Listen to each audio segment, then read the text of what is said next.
वही हुआ जो होना था। इजराइल शुरुआत से ईरान को चेतावनी दे रहा था, लेकिन ईरान नहीं माना। अब इजराइल ने ईरान पर अटैक कर दिया है, लेकिन और ये भी कह दिया है कि अब गेंद ईरान के पाले में है।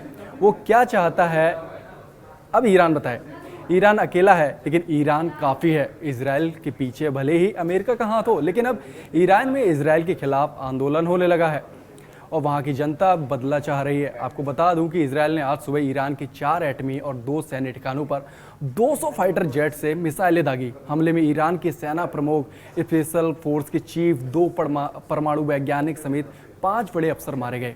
हमले के बाद इजरायली प्रधानमंत्री बेंजामिन नेतन्याहू ने कहा कि ईरान परमाणु बम तैयार करने वाला था, इसलिए उस पर हमने हमला किया। इजरायली सेना का दावा है कि ईरान के पास 15 परमाणु बम बनाने लायक यूरेनियम है। इजरायल ने इसीलिए टारगेट भी 4 बड़े न्यूक्लियर प्लांट्स को किया है। वही हथियार बनाने की क्षमता रखने वाली एक फैक्ट्री और बड़े मिलिट्री अफसरों की रेजिडेंशियल कॉम्प्लेक्स को भी तबाह कर दिया। अब हम उन 6 जगहों के बारे में बताएंगे जहां हमला हुआ। पहली है Natanz atomic facility centre. Tehran से लगभग 250 किलोमीटर दूर दक्षिण में मौजूद इस सेंटर की सैटेलाइट तस्वीरें पहली बार 2002 में सामने आई थी। कई रिपोर्ट्स में अनुमान लगाया गया है कि इस साइट पर 9 परमाणु बम बनाने जितना यूरेनियम मौजूद है। अब यहाँ पर हमला क्यों हुआ? क्योंकि यहाँ एडवांस सेंट्रीफ्यूज लगे हैं। इस मशीन की मदद से यूरेनियम की सफाई होती है, जिसका इस्तेमाल हथियार बनाने में किया जाता है। IAEA की हालिया रिपोर्ट्स के अनुसार ईरान 60% संवर्धन तक पहुंच चुका है, जो हथियार ग्रेड यूरेनियम के करीब है। इजरायली पीएम नेतन्याहू ने इसे ईरान का सबसे बड़ा परमाणु खतरा बताया है। IAEA की रिपोर्ट के मुताबिक अंडरग्राउंड साइट को 7.6 मीटर मोटी कंक्रीट की दीवार से ढका गया था, लेकिन फिर भी हमले में मुख्य ट्रांसफार्मर, मेन ट्रांसफार्मर को नुकसान पहुंचा है। दूसरा है Tehran atomic energy organisation of Iran. राजधानी में तेहरान न्यूक्लियर रिसर्च सेंटर है। इसकी स्थापना 1967 में अमेरिका की मदद से हुई थी। ये भी बहुत बड़ी सोचने वाली है कि इसकी मदद भी अमेरिका ने की थी इसकी स्थापना में। TNRC में 600 ग्राम तक प्लूटोनियम उत्पादन करने में यह सक्षम है, जो परमाणु हथियारों के लिए बेहद ही संवेदनशील यानी सेंसिटिव माना जाता है। इसके साथ ही तेहरान ईरान की राजधानी भी है। यहाँ पर संसद के अलावा सरकार की सभी अहम ऑफिस हैं। ईरान के सुप्रीम लीडर अयातुल्ला खामेनी भी यहीं रहते हैं। इसके अलावा तेहरान में कई अहम मिलिट्री ठिकाने और एयरपोर्ट्स हैं। तेहरान के आसपास इस्लामिक रिवॉल्यूशनरी गार्ड कॉर्प्स के कई ट्रेनिंग सेंटर और हथियार डिपो हैं। IRGC कमांडर हुसैन सलामी, सेनाध्यक्ष मोहम्मद बघेरी और सभी परमाणु वैज्ञानिकों की मौत तेहरान पर हुए हमले में ही हुई है, क्योंकि ईरान ने नहीं सोचा था कि इजराइल तेहरान तक पहुंच जाएगा और वहां पर अटैक कर देगा। उसने सोचा भी नहीं था। लेकिन अब ईरान भी बदला लेगा। हम ऐसा नहीं सोच सकते कि ईरान बदला नहीं लेगा। अब ईरान इजराइल पर हमले की तैयारी कर रहा है और इजराइल ये बात जानता है। अब यहाँ पर तेहरान पे हमला क्यों हुआ?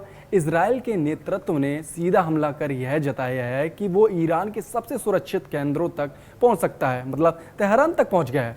और तीसरा है इस्फहान परमाणु टेक्नोलॉजी सेंटर।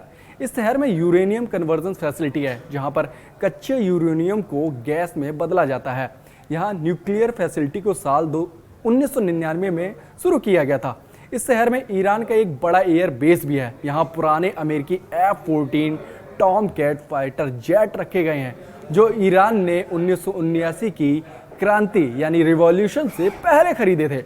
माना जा रहा है कि इस बार के हमले में एयर बेस पर स्थित एक रडार केंद्र को भी निशाना बनाया गया था। कुल मिलाकर ये पूरी प्री प्लानिंग थी इजराइल की। इसकी ईरान को भनक भी नहीं लगी।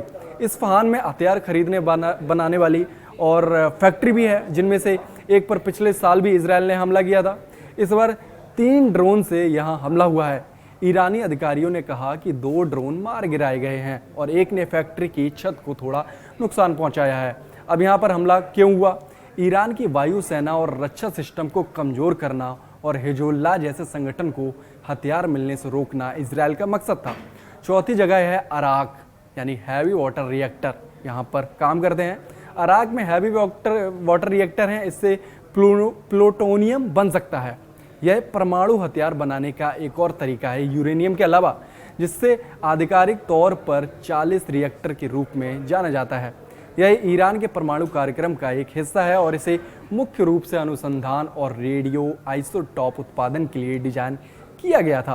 अराक रिएक्टर ईरान के परमाणु कार्यक्रम के सबसे विवादास्पद हिस्सों में से एक रहा है।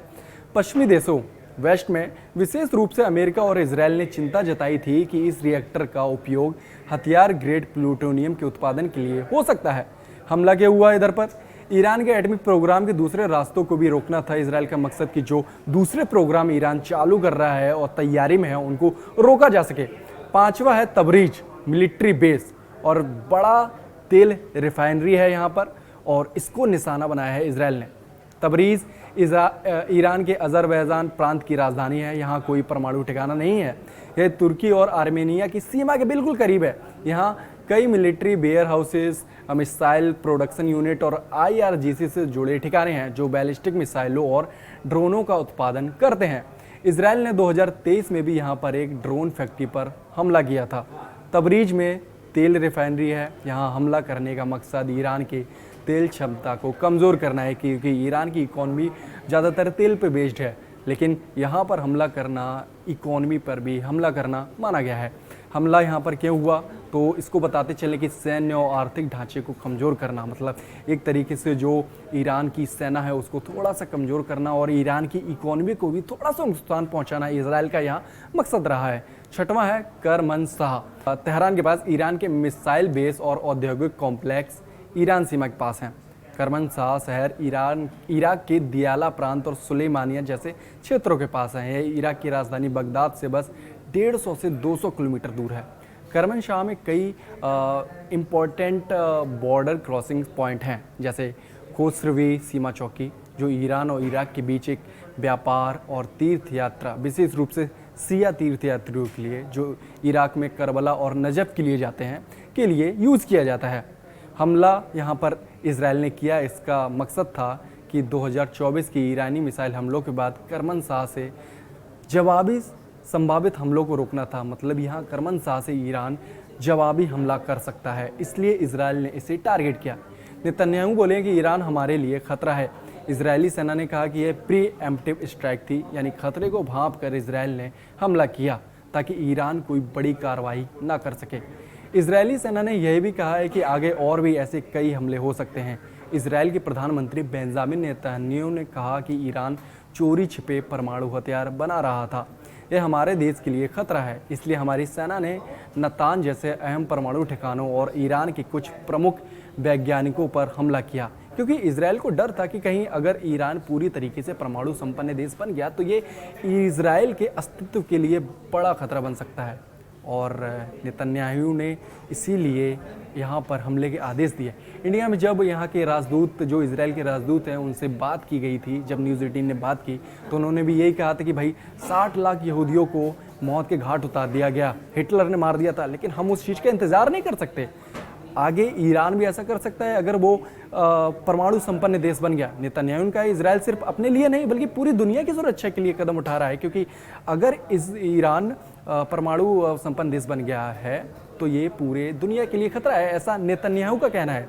ईरान आतंकवाद को बढ़ावा दे रहा है, ऐसा भी नेतन्याहू का कहना है। पूरी दुनिया को अस्थिर करना चाहता है और आज का दिन इतिहास में उस दिन के रूप में याद किया जाएगा जब अच्छाई ने बुराई पर, रोशनी ने अंधकार पर जीत की दिशा में कदम बढ़ाया है। अब ऐसा नेतन्याहू का कहना है कि उन्होंने ईरान पर हमले से पहले ऐसी सोच थी उनकी, क्योंकि अगर ईरान परमाणु संपन्न देश बना तो ये इजराइल के खतरा होगा। अब यहाँ नेतन्याहू की बातें कितनी सही हैं ये तो नेतन्याहू जाने, अमेरिका जाने, क्योंकि अमेरिका में ट्रंप लगातार धमकी दे रहे हैं कि भाई आप डील मानिए या डील करिए, तो नहीं तो आप पर लगातार हमले होते रहेंगे। अमेरिका भी एक तरीके से पूरी तरीके से इजराइल के साथ खड़ा है, लेकिन ईरान मानने नहीं वाला है। ईरान एक मजबूत देश है और खुद पर एक आत्मनिर्भर देश है, उसे किसी की ज़रूरत नहीं है, लेकिन ईरान ज़रा जवाब जरूर देगा। इजराइल भी ये बात जानता है कि ईरान हमें जवाब देगा, इसीलिए उसने कुछ ऐसे पॉइंट्स चुने जहाँ पर ईरान जवाबी कार्रवाई कर सकता है, जैसे करमनशाह। इसीलिए इजराइल ने वहाँ टारगेट किया। IAEA ने ईरान के खिलाफ प्रस्ताव पारित किया था कि परमाणु ऊर्जा एजेंसी है ये IAEA, इसने गुरुवार को ईरान के खिलाफ एक प्रस्ताव पारित किया था। एजेंसी ने कहा था कि ईरान अपने परमाणु कार्यक्रम को लेकर जो नियम तय किए हैं उनका पालन नहीं कर रहा है। उसके मुताबिक ईरान के पास इतनी अधिक मात्रा में यूरेनियम है कि वह 1 साल से भी कम समय में 10 परमाणु बम बना सकता है। एजेंसी ने आरोप लगाया है कि ईरान कई जगहों पर परमाणु गतिविधियों की जानकारी देने से लगातार इनकार कर रहा है और जांच में बिल्कुल सहयोग नहीं कर रहा है। यह बीते 20 साल में पहली बार हुआ है जब संयुक्त राष्ट्र की इस निगरानी संस्था ने ईरान को लेकर इतनी सख्त कार्रवाई की है। IAEA के 35 देशों के बोर्ड में से 19 देशों ने ईरान के खिलाफ वोटिंग की है। इसमें अमेरिका, ब्रिटेन, फ्रांस और जर्मनी शामिल थे। वहीं रूस और चीन ने इसके खिलाफ वोट दिया और बाकी देशों ने या तो हिस्सा नहीं लिया या वोटिंग से दूर रहे। ईरान ने इस फैसले की कड़ी आलोचना की और कहा कि यह पूरी तरीके से पॉलिटिकल है और राजनीति से प्रेरित है। ईरानी विदेश मंत्रालय और देश की परमाणु एजेंसी ने संयुक्त बयान में कहा कि इस तरह के फैसलों से अंतर्राष्ट्रीय एजेंसी की विश्वसनीयता पर सवाल खड़े होते हैं। हालांकि ईरान बार बार कहता रहा है कि उसका परमाणु कार्यक्रम केवल शांतिपूर्ण और नागरिक इस्तेमाल के लिए है, जैसे बिजली बनाना या दवा तैयार करना, न कि हथियार बनाने के लिए। ईरान लंबे समय से इजराइल को खत्म करने की बात करता आया है और उन क्षेत्रीय लड़ाकों का समर्थन करता है जो इजराइल के खिलाफ हैं।